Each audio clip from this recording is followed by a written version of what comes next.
Hello, hello. Hi. I'm just allowing people. Hello.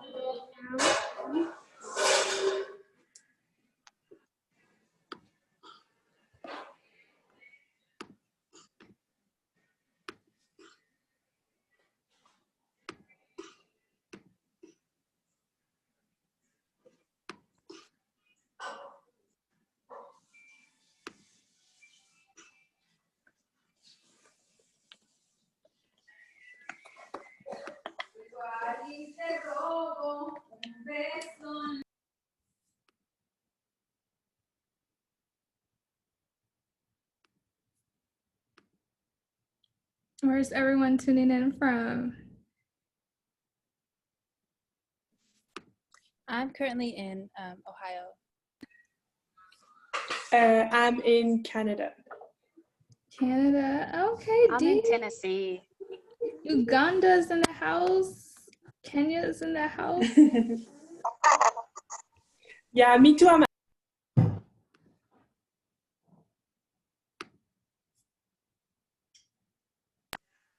Just allowing people in. Nairobi, New York, Alabama, Athens. Oh, snap.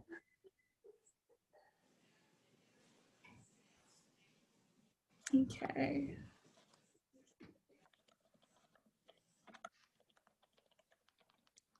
Still allowing people in.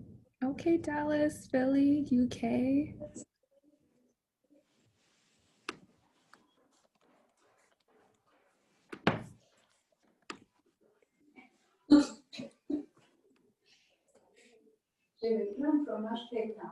Oui.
Okay, well, as people enter, we're just going to go ahead and get started. We have Kennedi Carter here. I'm so excited to speak with you. And everyone, you can feel free to have your cameras on, feel free to ask questions throughout.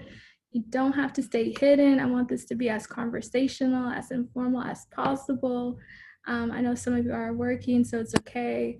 I understand, but thank you all for joining us. I'll Kennedi, you want to do your own introduction? I always allow people to do it themselves because you are like multi-hyphenated. I don't want to butcher it. So please, however you want to introduce yourself to the group. Okay. Hello, my name is Kennedi. I'm a photographer based in Durham, North Carolina. I primarily focus on African-American subjects and I think Black experiences throughout the diaspora. And I'm 21. I've been shooting for 5 years or so since high school. And yeah, it's just something that ended up sticking with me. Thank you. Let me see. I'm allowing people in. Okay, Carmen is in Durham as well. Amazing. Well, I mean, just started off. I'm about to get an umbrella because it's so hot. No worries.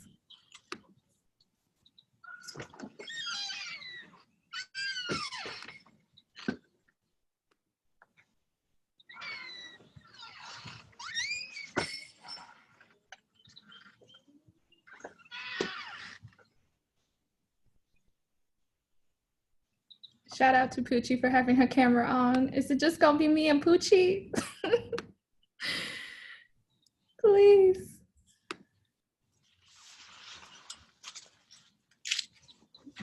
I'm about to be a psycho and actually use an umbrella. I'm on the pavement, so it's like extra hot. It's a big Oh one my too. goodness. I miss that North Carolina weather so bad. Mm-mm. It was cold for like, it was 60 degrees this week. Well, last week for a good bit and just raining. And now it's 80 today. Oh my And I'm on gosh. the pavement, just sweltering. Okay. Oh, I see more faces. I put y'all on the spot. Thank you. Okay, I'm still adding people in. Okay, we have a few in your home state. Let's see.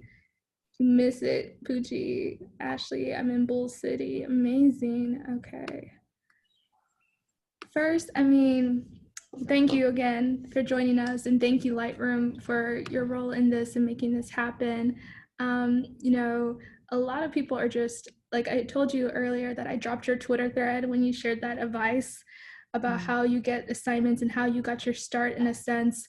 But for you, do you remember your first assignment? Like, do you be able to share about that? My first assignment was last year. I had shot something for the New York Times in Charlotte, North Carolina. It was a girl that did ballet, but she was on her off season. And so basically, in order to get money, people do just different stuff. Ballerinas do different stuff just to figure out how to pay their bills. And this girl in specific, she was a Lyft driver. So I pretty much just followed her around for a little bit.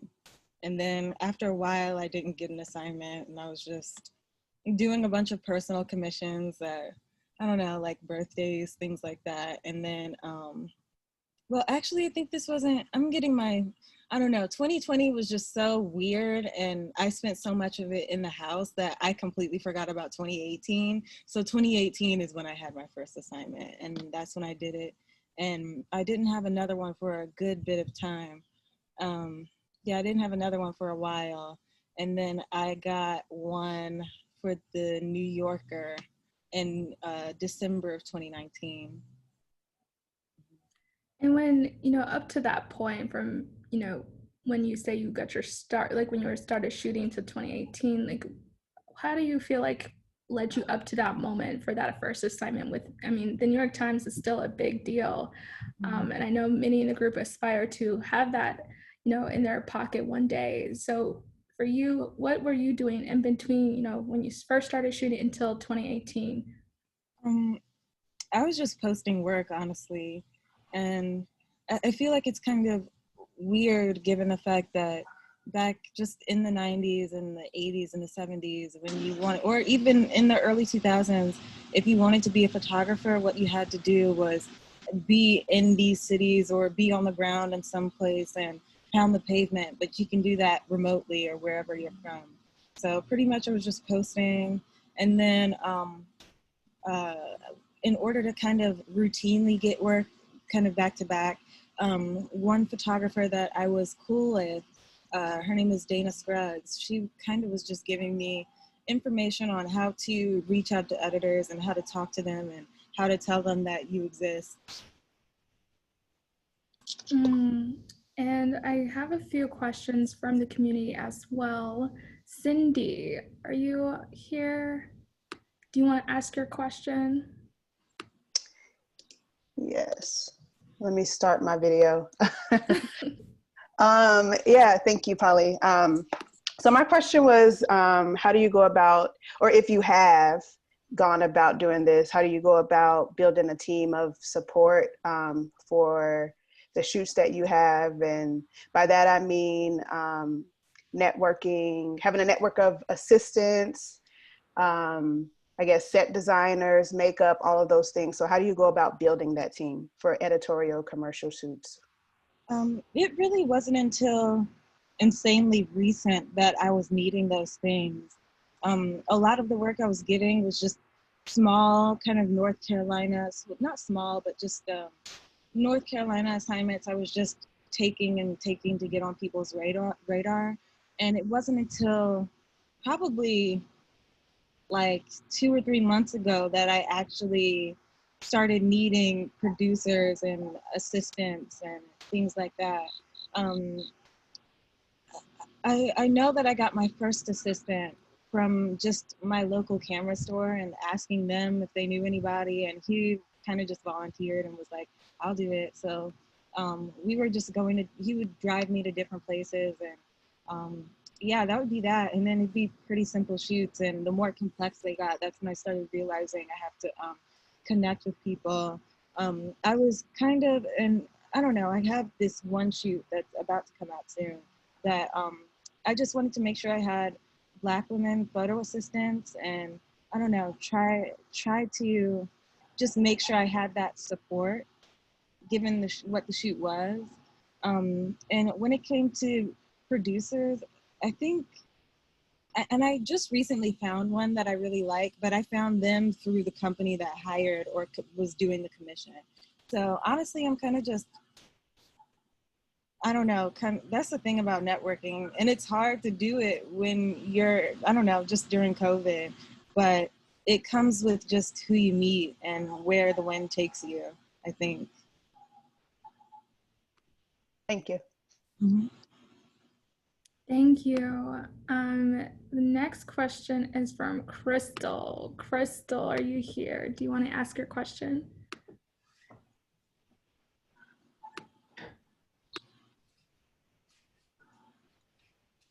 Hello. Hey, Crystal. Shout out to Polly for having this, and thank you, Kennedy, for being here. My question was really around social media. You kind of just mentioned that I saw on Twitter that you weren't using Twitter for your work and more so Instagram, but I was really asking, like, how do you balance social media and the clout and posting your work and comparison and like just knowing that it's your journey, while also being cognizant of like, you are creative, you are an individual. Because I think in this day and age, as emerging photographers, it's always hard to kind of like not worry too much about what the naysayers are saying, or, trying to not compare your work with others and things like that. So any advice would be wonderful advice. Honestly, especially since I started so early, and my friends used to refer to me as a timeline terrorist because I would just post the most outrageous things on Twitter. But I don't know, the more I realized that people are actually watching, and I don't know, people can just be very weird when it comes to, I don't know, a following or how many people know you exist, just in general. And when it comes to making work or being in comparison to somebody, I think we have to learn from someone, and we're always in somebody's classroom. And I have to figure out how can I learn from someone and learn from others that came before me, but still figure out how to have my own voice.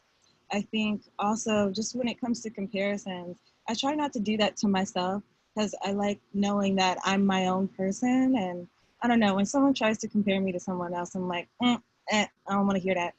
But I don't know, it's just trying to figure out how to make work for me. I don't know if you guys watch Lovecraft Country, but there was this one scene, and it was between, I think, Ruby and I think the boy William. But he had said to her that something that was so interesting. He was like, I'm trying to remember what it was.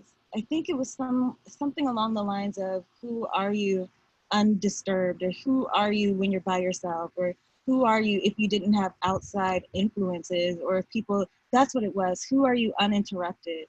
So trying to figure out who you would be or what work you would be if you didn't have these outside influences or all the comments from the peanut gallery. So trying to figure out how to make your work for you and make things that make you feel good, and things that you know personally would age well and you wouldn't mind it being a part of, I guess, your legacy in terms of the big picture. So, and when it comes to balancing socials, I'm still learning that myself. I got a bit spooked by Instagram for a while because it felt like every time I posted something, somebody was just needing something from me or I had to do something. And I'm like, oh, I keep getting interrupted. So I have to, I don't know, just figure out what's for you. Right. And yeah, that's really the only advice I got. Well, thank you for that answer. Mhm. Thank you. Okay, I'm gonna totally mess up your name. Is it Gail? Yeah, it's French. It's Gaël. Gail. That's Yeah. beautiful. Thank you. So I just really resonated with Kennedy when she said, like, who are you? Because I wrote it in my journal, like, who are you in the darkness when the only thing you witness is your heart? And who are you when you cannot be seen? Like this, like a two sentence I keep asking myself when I do my work. And like, I really like, I don't know how to explain it. When I look at Kennedy's pictures, I feel like it's really intimate and personal, as if like I don't know, maybe I'm wrong, Kennedy, but as if like she's trying to, I don't know how to explain it. I feel touched by her pictures. And when she said like the sentence, who are you in the darkness? I don't know. I just really love your work. That makes me too happy. My god sister, I feel like this is a less French version of your name. Her name is Gael. So I don't know. It just so what her name is. But, yeah, thank you so much. And I don't know. And it's not. I keep trying to figure out who you are uninterrupted. I don't know. Just figuring out who or what you be thinking with this outside influence is just a big part or step in figuring out your voice in terms of what photography you are. Yeah, it's just it's like it really just comes to pass. Oh, it's a little hard to hear you. Is it just me? I think I hear an echo on your side, Kennedy. Mhm. Like you're breaking up a little bit. Yeah. Ah, dang. So I missed your last part of your last answer. Sorry. Okay, give me 1 moment. Can you hear me now? Yes. Okay. Oh no, that was weird. But yeah, but I don't know. Pretty much I said you're on the right track. And yeah, just figuring out who you are without outside influence and what you would be making without it, what you would be making if you didn't have any eyes on you is just a big part of figuring out who you are as an artist. Does that help, Gail? Yes, really, honestly, yes. I've been taking notes. Well, your work, I mean, it really is beautiful and it speaks for itself. I think this is a good transition because Mumby, you had a question about her work and her method. If you want to unmute yourself and ask. Yes, I can. So my question for Kennedy is, I feel I feel like I'm not comparing, but I just started like photography for myself, and I found photography like as a way to cope with a lot of things that was going on in my life. I was just trying to survive, I guess, and I found like this medium to just express myself, and I don't know how and when, but it kind of exploded, and I wasn't expecting that.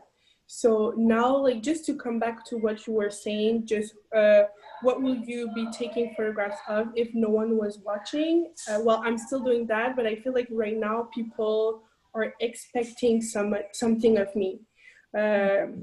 Every time like I post a picture, like they make this big analysis of the Black experience or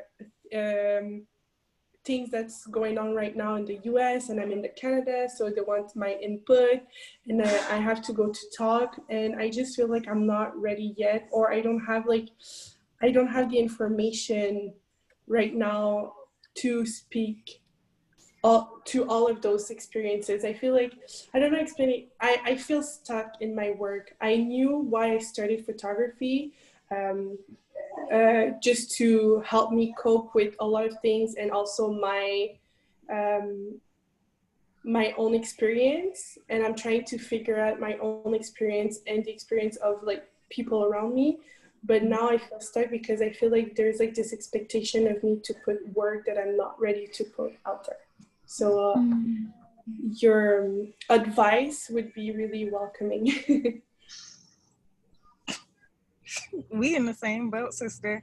I don't know. I really think, and I mean,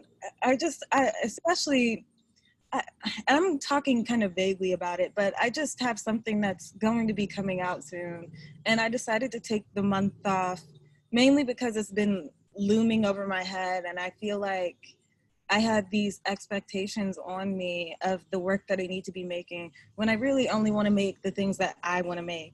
And I had told myself when I had received the shoot that if it was some Scarlett Johansson type chick, I wasn't going to do it because that wasn't what I wanted to do. It would have come out not looking good because I wasn't passionate about it. And I mean, I think really just make the work that calls to you. Like that's the only thing that I can say that's of guidance. Just make the work that you feel would age well and you'd be proud looking at it 50 years from now. And yeah, that's pretty much it. And when it comes to making work on your own terms, and on your own timeline, that's important too, because I'm not about to sit here and let people tell me when to take pictures. What I look like, because then everybody's gonna be mad if they don't look cute. So, I mean, really just do things on your timeline and follow, and I always say this, but follow your creative spirit. And yeah, just do things on your own time. And I felt like I had one more final thing to say, but I kind of lost my train of thought. But I don't know, it's really ironic that you asked this question because I feel like I'm in the exact same boat as you. And yeah, so my 2 points: follow your own timeline and make the work that speaks to you. And in terms of people analyzing it, only you know what your work is about, truly, because you're the one that made it. And so people can analyze. The reason why they analyze is because they want to, I don't know, it's like the reason why people tend to analyze work is, I don't know, it's like this need to get into an artist's head to understand them, when just making the work that you make comes from experience. And you also don't have to be making work that everybody relates to, because more often than not, if you experience something, there are people before you that have experienced it before, and people are going to align with it regardless. So yeah, just make the work that speaks to you and control your own narrative, and don't let people dictate when you want to talk about something or when you do or don't want to make something, because it's your work at the end of the day.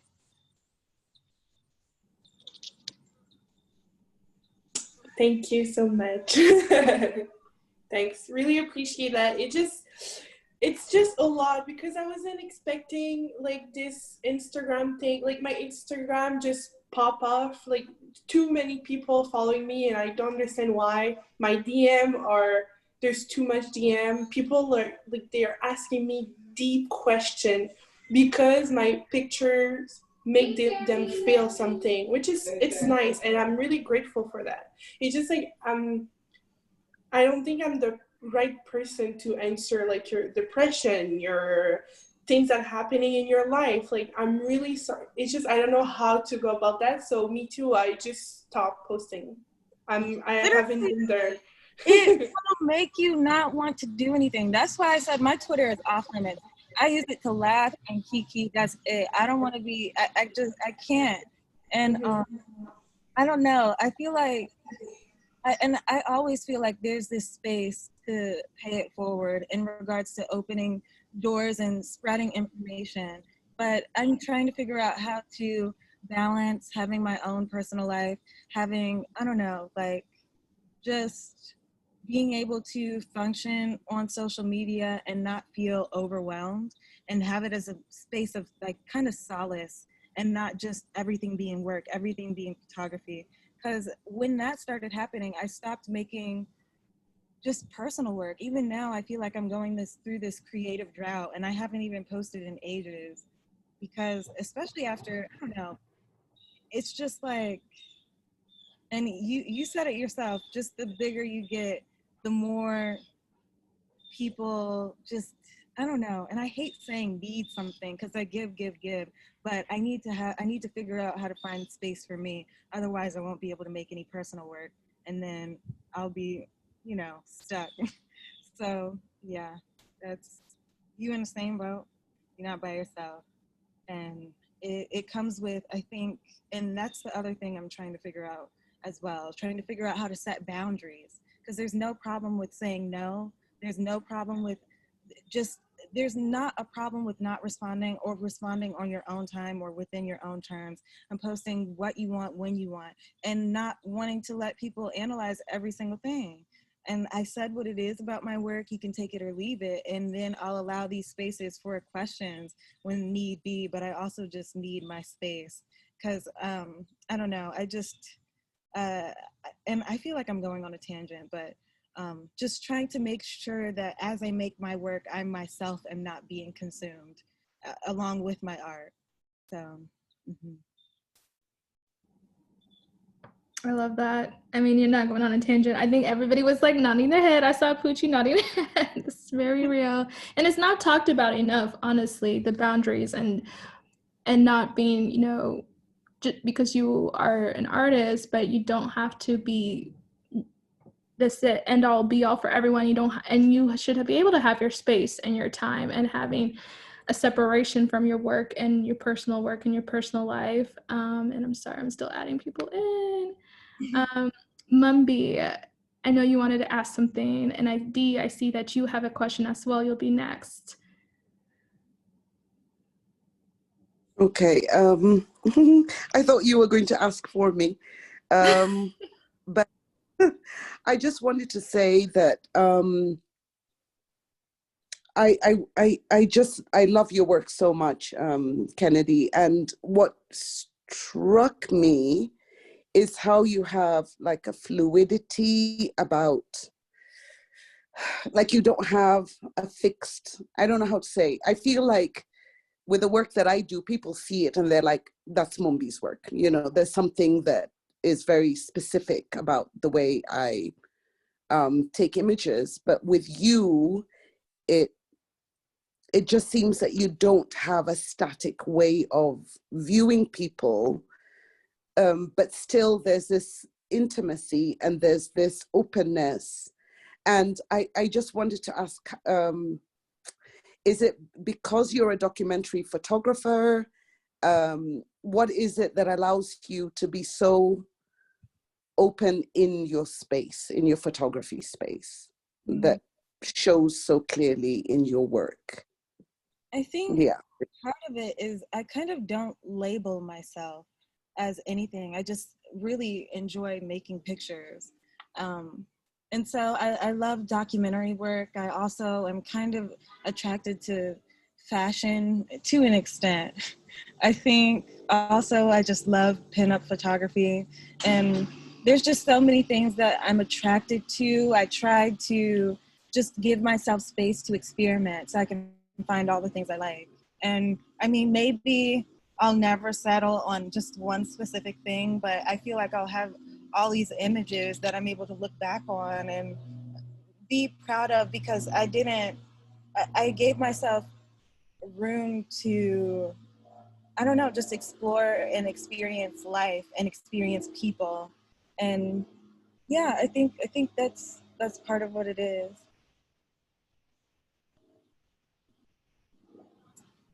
Does that help, Mumby? Did I answer your question? Your part two was how do you keep exploring? So, Kenny, how do you, keep that, I guess, creativity and just inspiration going to be so fluid and not having like a box for yourself? I'm trying to think of what exactly it is. I think just, I don't know. I feel like part of it is just my surroundings. And at first, for a while, I had this feeling that, and everybody was telling me this, they were like, you need to leave the South, you need to leave the South in order to get out and make the work that it is that you want to make. And it kind of, I internalized it quite a bit. And I had this just nagging feeling like, in order to create the work that is just going to be my best work, I have to move, I have to get out of here, I have to be in a rush. And I always use the term nose blind, like in the Febreze commercials. Oh no, can you guys see me? Give me 1 second, my computer is getting hot.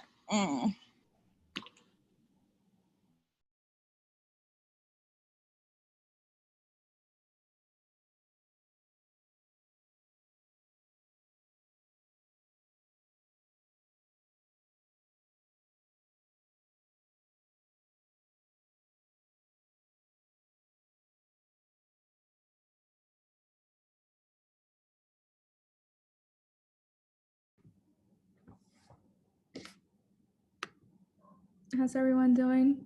I just posted in the chat that you can drop your questions in there or raise your hand. I know Dee, you'll be next, but feel free. Yes, Demola.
You are not that late, Zainab. Those are good questions, Carmen. I will definitely ask all of those when she is back.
We back. We're back, y'all. Tell me why my computer overheated because of this North Oh Carolina. my God. That 80 degrees. Oh no. Okay.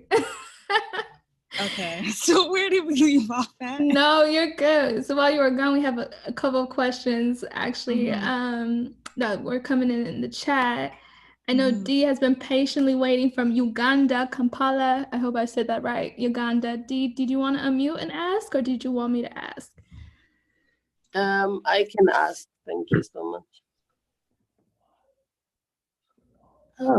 Hi, everyone. I'm just so really glad to be a part of this talk with amazing creative.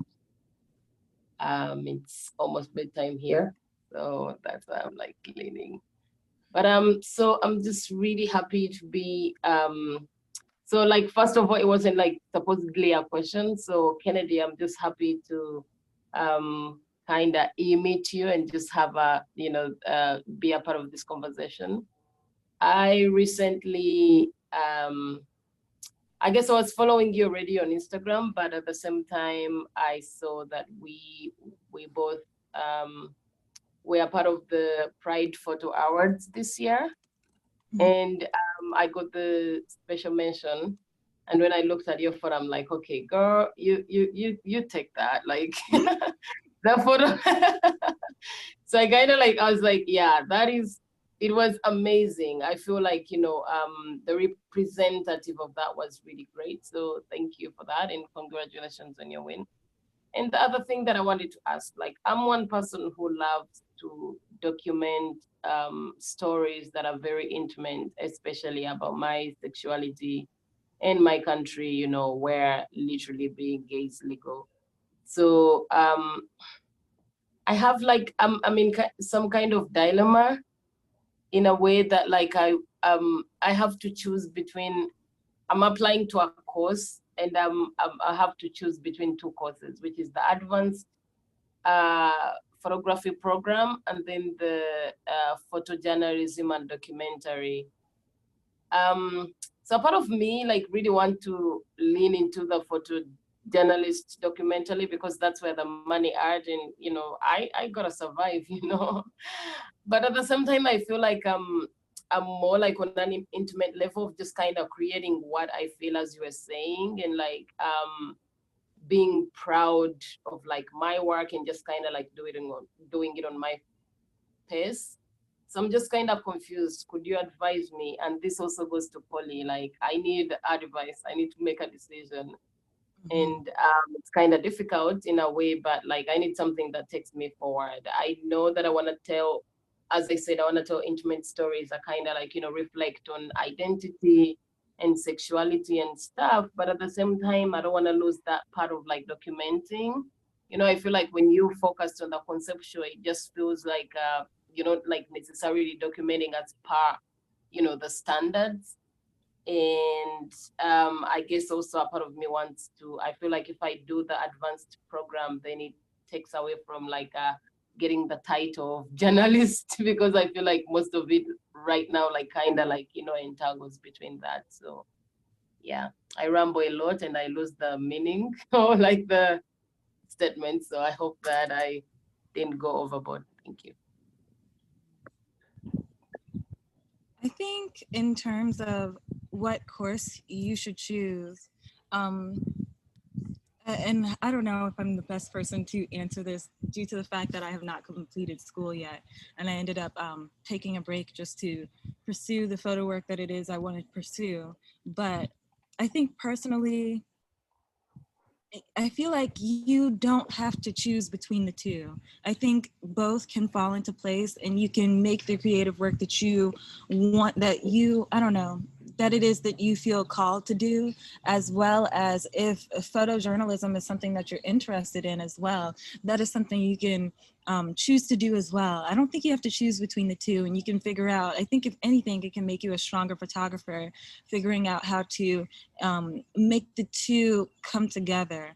If you want a straight answer, I when I was in college, I ended up taking the photo courses that were more of a broad overview so I can get an understanding of the history and figure out how to incorporate, I don't know, just like this level of artfulness into my work overall, rather than in one specific portion of my artistry, if that makes sense. And Polly, what do Yeah, you, oh wait, that definitely. let me finish you. Let's hear what you have to say. Thank you so much. Thank you. Okay, Ashley, are you still in this chat? Do you want to ask your question? Oh, sorry. Polly, like, what Oh, you is had your another one? Oh, mine? Oh, No, I what mean, is your say about like what is about my? that? Oh, I think Kennedy said it. I mean, really, I don't think you should compromise or choose. I really think I agree with everything that she said, honestly, because if I was in that position, then I would probably just really lean into what my heart and what I want to do and just go with that. Even myself, like I wouldn't call myself a photojournalist per se. I'm just, I'm just shooting. And so I think you already know what to do, honestly. And I think you know what to do. And I think Ken, said it, but I think you know the answer. And only you can make that decision for yourself. So Honestly, and if what your concern is money, the money will come regardless. And I think that, and it's hard to, I don't know, I feel like a cornball saying, oh, you have to not think about money when you make stuff. I'm sorry, but we live in a capitalist world and these bills got to get paid. So Yeah.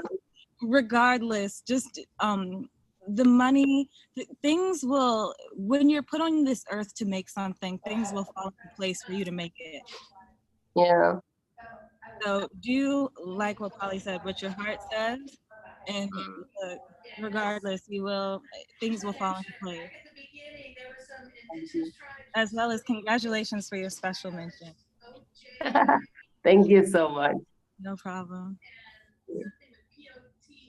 yes, I think there was actually a question regarding to money and waiting. Okay, I'm trying to look through the check.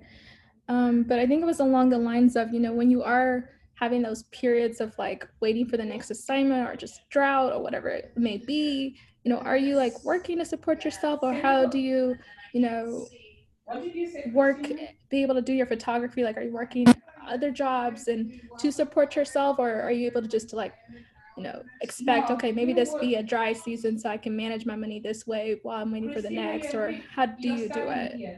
And if I didn't ask the right question, feel free to unmute yourself and ask it, but I think that was like the lines of the question. At one point, there was this period when I was just taking work, because I wasn't sure when the next assignment was going to come. I'm also super supported by my parents in terms of my living arrangements, as well as I was also off at school when I was working. So when it came down to it, I didn't have the ultimatum of like how to balance my time, if that makes sense. I was able to fully invest, and I think that's truly just a privilege that I really appreciate, because not everybody has it. But especially there would come times, because I mean, my parents would give me a place to live, but when it came to having to buy stuff and support my business, and say a camera breaks or if I need film, things like that, it would fall on me. So just trying to figure out, or I don't know, and I don't even want to say take everything, because people will treat you any type of way. They think sometimes they be treating us like the help, and it's just And I mean, honestly, and I remember Miranda Barnes. She's a photographer.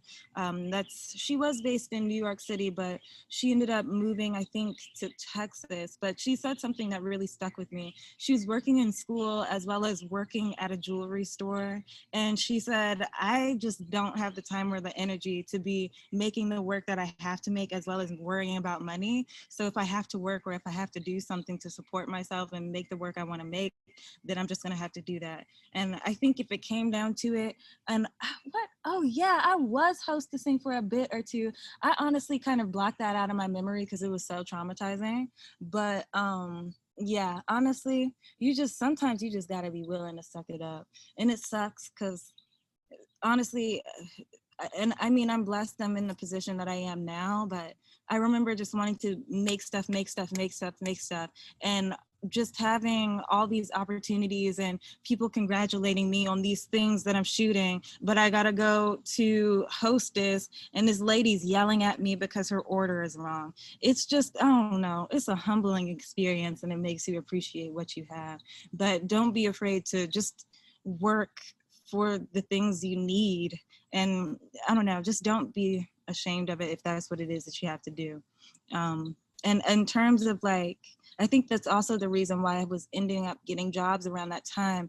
I was getting dry spells, especially around the winters, and especially due to the fact that I was based in the South and people weren't wanting to come out of budget to fly me out or do things like that.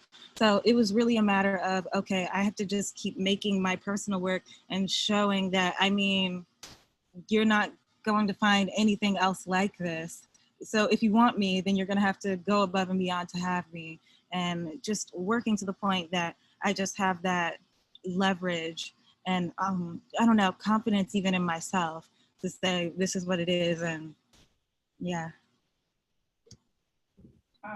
That is real. And I think, and that also answers Yasmin's question, because she was wondering, because you're based, you know, in Carolina, in the South, would people be willing to fly you out? And there you go. If you want Kennedy, you will. Look, if they want you, they will. So just keep making that work, man. I've seen it so many times. People will pay for your flight the day of. And it's just, I don't know. I think we really also underestimate the amount of money that goes into making a photograph, making an editorial, and making a shoot. It's low-key quite disgusting. So, I mean, people will make it work if they want you. Thank you. Ashley, did you still want to ask your question? If I'm the only Ashley in the room, that's me. So my question is, has your style of photography always been what it is today, or throughout the time did it evolve and change? And whether it's been the same or it's changed, what kind of drew you to that style? My work has definitely evolved. There are pictures that I took back in high school that will not see the light of day. And I think it was in 2018 when I took the image of the woman with the earring. That's when I figured out, okay, this is what it is that I want my work to look like. And so basing my work off that particular image, I just was trying to figure out how to, just make it all fall into the same, not necessarily like a category, but just figuring out my specific style and what I want my work to look like. So you spoke about that specific photograph. When you took that photograph, did you have like a feeling, or maybe when you saw it, where you knew like this was it, this is what you wanted to do? Man, I took that photo at it was a to-go Chinese spot in, if you're from Bull City, it's on Fayetteville Street, and it's the hood, like, and we were just in there, and people were, I don't know, I always like shooting in the hood because everybody's like, what are you doing? Like, what in the world?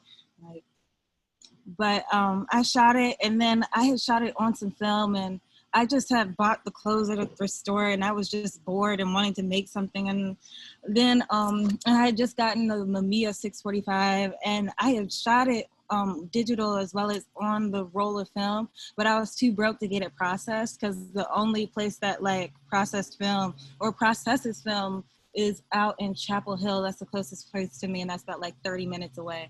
So I was like, you know what, I'm just gonna put it on the back burner. Eventually the roll fell behind my bed. And then I found it by accident, and I went to get it processed, and I was like, oh dang, this is kind of fire. But I ended up liking it a lot. And I don't know, that one, it kind of ended up taking me places. Oh, wait, 1 second. Oh, wait, what you mean? Is Madison not here? Oh, no, I gotta run I have an appointment right after this. Sorry, that was my dad. But what was we talking about? I had a brain fart. Oh yeah, Nah, but I you're really talking liked about it a that lot. picture you found. Yeah, and then it just ended up taking me places, and I still use it to this day. I think, I don't know, I always talk about work aging well, but I just wouldn't mind people seeing that 50 years from now, because I know it feels like a good picture. Okay, that answers my question. Thank you. Mm-hmm. You have another question from Felicia, talking about your current exhibition. Did you want to ask your question? Yes. Hello. Can you hear me? Can you see me? Oh, here we go. Hello. Thank you. Yes. Okay. Thank you. So my question was regarding your exhibition. By the way, your work is beautiful, and I'm sure you know that. You hear that all the time. It's awesome. But your recent Flex exhibition, I absolutely love those photos. And I was curious, especially since you mentioned about shooting on your own all the time, doing your own personal work. When you did that, did you shoot it on your own without even thinking of an exhibition, or did you shoot that with an exhibition in mind? Yeah, the intention was an exhibition. It's currently at Cam Raleigh, and they're the people that funded it in full, as well as like found hairstylists for me. And then I pretty much tracked down the models. Yeah, it was funded in full. So I came with the idea, and then they were like, okay, let's just help you make it. And yeah, that's pretty much how it ended up happening. Oh, nice. Okay. And how has that process been like with COVID? Like, are people still able to go? So it's just now opening up. The exhibition was supposed to be from I think March to June or July, and then they ended up extending it through the rest of the year. So they're like showing it in the museum at minimum capacity. I'm not gonna tell you to go, but if you want to go at your own risk. But I mean, there's like a mural that's on the outside of Cam Raleigh that's pretty cool. And we're wanting to put a few more murals up. I think that's another really cool thing about, I don't know, that came from COVID is just this, there's been like a surge in public art. So I think it's interesting to just bring the gallery space to the streets, because I don't know, museum spaces can be quite elitist. So just making art accessible to everybody so it can be seen and thought about by everyone. Cool. Well, thank you. I'll try my best if I can get there to see it. I would like to see it. Thank you. And you have another. Thanks, Polly. Thank you. So you have another question from Anjanelli. I hope I said your name right. I'm so sorry, y'all. But she asked a question that everyone I feel like asks. And you kind of touched on this a little bit when you're talking about how your confidence has grown in your work. But when it comes to rates, when do you know to set like higher rates, or how do you even go about setting your rates? Is it like, okay, I just did this cover, so boom, my rates have increased? When people say about the price went up, like how do you determine when to make your price go up, basically? I mean, I don't know. I feel like the editor girls really be trying to lowball, and it kind of makes me mad sometimes, but I'm like, I don't know. I think always know that you have room to go up some. They start right there because they're trying to keep the shoot budget as low as possible, but you have a lot of wiggle room. So what's it called? Dana Scruggs had always said something. She was like, I don't know what it is. Don't quote me on it, but a rule of thumb I always go by is request 300 more. Or she even requests just way, way, way more, but I don't know. There was even time when I just didn't feel confident enough to do that. I feel like my confidence in how much my pricing is, it kind of wavers. I ended up signing with an agent very recently, like last week, and she helped me on my last project. But and I think it also just worked for me. Dana, she's able to kind of navigate her space without all that. But me, I'm like, I don't know. I need a bit of guidance, and I just need someone to advocate for me, because I talk big, but I'm really just too nice, and I don't advocate for my worth enough. But I hired someone to be the bad guy for me, and there was just this one shoot, and I was so I don't know. I was like, man, this is why I need an agent. But there was one shoot that I ended up not even getting, but they were trying to get me on for it. And they were like, oh, okay, we can do 5K a day. So I'm like, okay, this is cute. And then the agent was like, no, you need to ask for 7K. I was like, and then she advocated for it and they did it. And I'm like, man, if I knew all the wiggle room that I initially had, you have space to advocate for what it is that you feel like you need. And even with the amount of things that, I don't know, even just with taxes and being a freelancer and having to put that 30% aside, that 30% will tear you from the rooty to the tooty. So just, I don't know, you have the room to advocate for what it is that you want for yourself and how much money it is that you want. So say that you want to make $1,500 for a shoot and you got to put the 30% to the side, but you still want that $1,500. You got to make sure that it's up enough and you advocate enough to know that you have that space and wiggle room to make the money that you need. Because at the end of the day, how you gonna make work with no roof over your head? It's hard. You have to have just your needs satisfied. And the idea that, I don't know, people can kind of just lowball you, especially since we're Black women, they will do that. It's quite annoying. So just don't be afraid to advocate for yourself, and don't be afraid to ask for help if you need someone to advocate for you as well, if you don't feel comfortable enough and don't want to just, I don't know. But yeah, that's my rant. And that's my TED talk on how much to Yes. charge. No, I mean, but that's real. And I know we're coming up on time. We're actually on time. I'm sorry. But there's like one more question or two for you. Let me see. I think it was. All right. And I got 2 minutes. I'm running late. Yes, yes. So it was from Zainab, and she was asking, when you're doing your photos and they have this like soft and intimate, vibe to it, are you building a rapport with the subjects beforehand? And it was, so like, how do you do that?